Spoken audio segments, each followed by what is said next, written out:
حضرت سیدنا طاؤس رحمۃ اللہ تعالی علیہ بیان کرتے ہیں کہ نبی کریم صلی اللہ تعالی علیہ وآلہ وسلم کی خدمت میں عرض کیا گیا، کون شخص قرآن کریم میں خوش آواز اور اچھی قرات والا ہے؟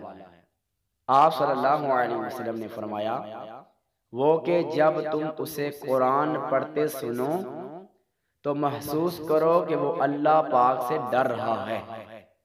حضرت مفتی احمد یارحان رحمۃ اللہ تعالی علیہ اس حدیث پاک کے تحت فرماتے ہیں، یہ حدیث ان تمام احادیث کی شرح ہے جس میں اچھی آواز، اچھی تلاوت کا حکم دیا گیا، یعنی درد دل والی ادا اور خوف خدا والی قرات اچھی ہے، یعنی پڑھنے والے کی اصل آواز باریک ہو یا موٹی۔ بعض بزرگوں کو دیکھا گیا ہے کہ ان کی آواز موٹی تھی مگر ان کی تلاوت سے خود ان کے اور سننے والوں کے رونگٹے کھڑے ہو جاتے تھے، دل کانپ جاتا تھا۔